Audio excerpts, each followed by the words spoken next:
Magandang araw sa inyong lahat. Heto na ang latest weather update para sa iba't ibang bahagi ng bansa ngayong araw ng Saturday. Patuloy na lumalapit at lumalakas ang bagyo sa silangan at inaasahan na ito ay kikilos ng mas malapit sa bansa. May pagbabago ba sa current track nito? Yan ang aalamin natin. Kung gusto mo naman lagi kang informed sa lagay ng panahon, huwag kalimutang mag-subscribe dito sa channel. Sa kasalukuyan, ang easterlies ang pangunahing weather system na nakaaapekto sa Central Luzon, Southern Luzon at Visayas. Ang easterlies ay hanging nagmumula sa silangang bahagi ng karagatan at kapag ito ang umiiral, nagdadala ito ng mainit at mahalumigmig na hangin papasok sa ating kapuluan. Dahil dito, mas nagiging favorable ang pagbuo ng mga ulap, mga pag-ulan at thunderstorms sa maraming lugar, lalo na sa mga bahaging mas madaling makasalo ng moisture mula sa dagat. Kasabay nito, may isa rin tayong binabantayang tropical depression na nasa labas pa ng Philippine Area of Responsibility.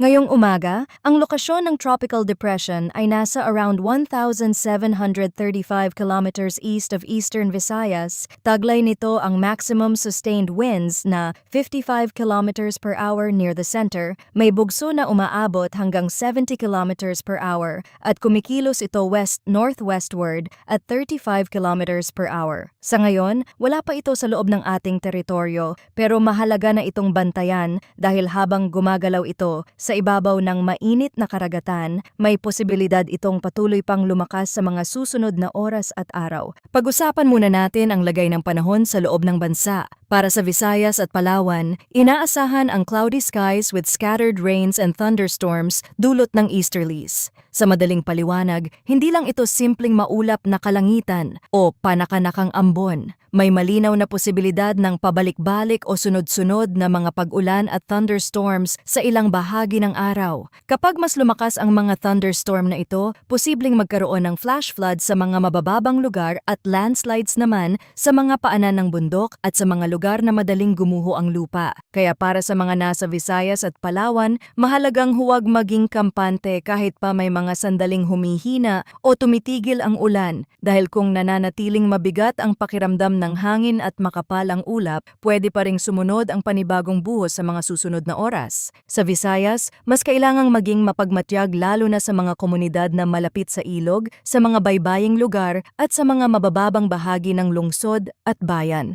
Kapag ang isang thunderstorm ay nabuo at tumagal sa iisang lugar, pwede itong magdala ng malakas na ulan sa maikling panahon. Hindi kailangang umulan ng maghapon para magkaroon ng pagbaha. Minsan sapat na ang ilang oras ng matinding buhos para tumaas ang tubig sa mga kalsada at komunidad, lalo na kung mabagal ang daloy ng tubig o kung matagal nang basa ang lupa sa nakalipas na mga araw. Sa Palawan naman, mahalagang tandaan na kahit hindi buong araw na masama ang panahon, ang mga thunderstorm ay pwedeng maging mas malakas kapag tumapat sa isang lugar na may sapat na moisture at instability sa atmosfera. Sa Metro Manila, Central Luzon, Calabarzon, Bicol Region at sa natitirang bahagi ng Mimaropa, ang inaasahang lagay ng panahon ay partly cloudy to cloudy skies na may isolated rain showers or thunderstorms, dulot pa rin ng easterlies. Ibig sabihin, hindi pare-pareho ang magiging lagay ng panahon sa bawat lungsod at bayan. Maaring ang isang lugar ay medyo maaliwalas pa sa umaga, habang ang ibang kalapit na lugar ay pwedeng makaranas ng biglaang thunderstorm. Kapag ang isolated thunderstorm ay tumapat sa isang lugar at naging severe, maaari pa rin itong magdulot ng biglaang pagbaha o pagguho ng lupa, lalo na sa mga lugar na sensitibo sa malalakas na buhos sa maikling panahon. Sa Central Luzon, Calabarzon at Bicol Region, pareho rin ang mahalagang paalala. Ang init na naipon sa maghapon kasabay ng moisture na dala ng easterlies ay pwedeng magbigay daan sa mabilis na pagbuo ng thunderstorm sa hapon o gabi. Sa mga lugar na may mga ilog at mabababang pamayanan, kailangang maging alerto sa biglaang pagtaas ng tubig. Sa mga lugar namang nasa gilid ng bundok o mataas na lugar na madaling lumambot ang lupa kapag nabasa, mahalaga ring bantayan ang panganib ng landslide kapag naging mas matindi ang buhos ng ulan. Para naman sa nalalabing bahagi ng bansa, ang inaasahang lagay ng panahon ay partly cloudy to cloudy skies na may isolated rain showers or thunderstorms dulot ng localized thunderstorms. Ito yung klase ng panahon na madaling makapanlinlang. Maaring sa umaga ay maayos ang lagay ng kalangitan, kaya iisipin ng marami na tuloy-tuloy na ang magandang panahon hanggang gabi. Pero pagdating ng tanghali o hapon, kapag mas umiinit ang paligid at mas mabigat ang pakiramdam ng hangin, mabilis na pwedeng mabuo ang mga ulap at sumunod ang thunderstorm sa ilang bahagi ng bansa. Kaya para sa mga may pasok, biyahe, lakad or outdoor na gawain, mas mabuting may dalang payong o kapote at huwag basta magpapakampante sa anyo ng panahon sa umaga. Ngayon, pagdating sa hangin at kondisyon ng karagatan, sa Luzon ay inaasahan ng light to moderate na hangin mula northeast hanggang southeast. Ang coastal waters ay slight to moderate na may taas ng alon mula 0.6 hanggang 1.2 meters. Sa Visayas naman, light to moderate din ang hangin na magmumula sa northeast hanggang northwest at slight to moderate din ang kondisyon ng dagat na nasa parehong antas ng alon. Sa eastern section ng Mindanao, light to moderate rin ang hangin mula northeast hanggang northwest, samantalang sa natitirang bahagi ng Mindanao ay light to moderate ang hangin mula southwest hanggang west. Sa kabuuan, slight to moderate din ang coastal waters sa mga bahaging ito,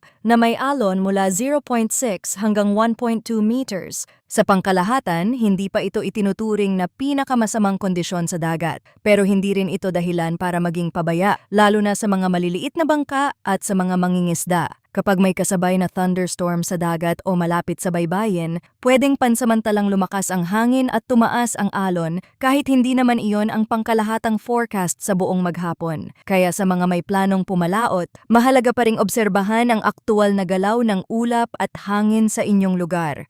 Kung mapapansin na mabilis kumakapal ang ulap sa dagat, lumalakas ang ihip ng hangin o may kasunod na pagkulog, mas mabuting ipagpaliban muna ang paglalayag hanggang humupa ang panahon. Ngayon pag-usapan naman natin ang general outlook for the forecast period para sa tropical depression na nasa labas pa ng ating teritoryo. Ayon sa kasalukuyang projection, inaasahang kikilos ito generally west-northwestward at posibleng pumasok sa Philippine Area of Responsibilities mamayang gabi o bukas Sunday morning. Kapag nasa loob na ito ng ating teritoryo, bibigyan ito ng domestic name na Francisco. Sa puntong ito, less likely pa ang landfall scenario. Sa kasalukuyang forecast, hindi pa nakikita na mataas ang posibilidad na direktang tumama ito sa kalupaan. Pero hindi ito dapat maging dahilan para magpakampante dahil ang mga forecast track ay maaari pa ring magbago sa mga susunod na update. Habang gumagalaw ang tropical depression sa mainit na bahagi ng karagatan, may posibilidad itong lumakas at maging tropical storm ngayong araw. Hindi doon nagtatapos ang posibilidad ng paglakas nito.